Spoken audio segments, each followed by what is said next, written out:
Tree River looks like nothing that I've ever seen. It's another world up there.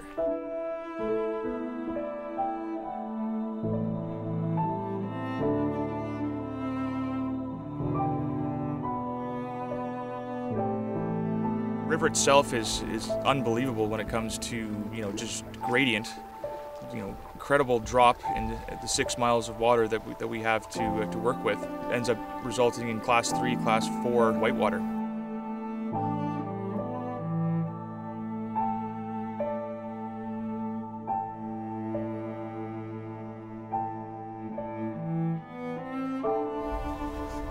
Being a manager at the Tree River is a tough job, but I think being a manager at any fishing camp is a tough job.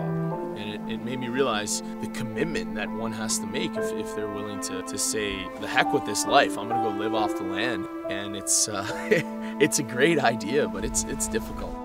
I think everything in my life I do nowadays, right down to having my daughter this past spring, I always tell myself that if I could go up and run the Tree River for an entire summer, I could do anything. I've sort of lived by that code. But more than anything, it taught me the meaning of what a hard day's work is all about.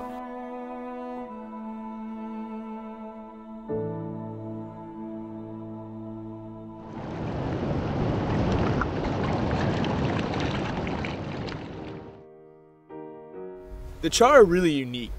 Somehow char species get this reputation of being easy or dumb or selective because a lot of the time they select cold, remote portions of the watershed where they don't have a lot of time to feed and pack on the calories throughout the growing season. On the Tree River, the Arctic char are far from easy to catch. I guess it would be similar to sort of fishing for steelhead or Atlantic salmon when they enter fresh water.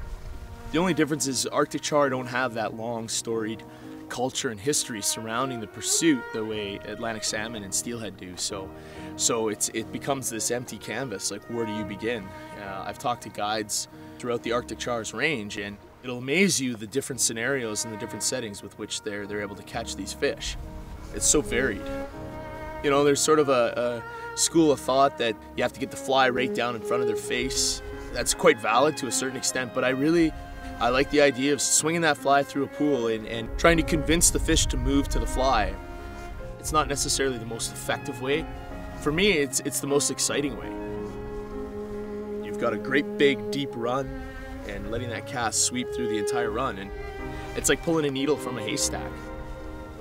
You've got this tiny little insignificant fly drifting through a run, and you're somehow managing to convince that fish to move up out of its line and come chase that fly down, and to me that's sort of the ultimate. You've broken their code, so to speak.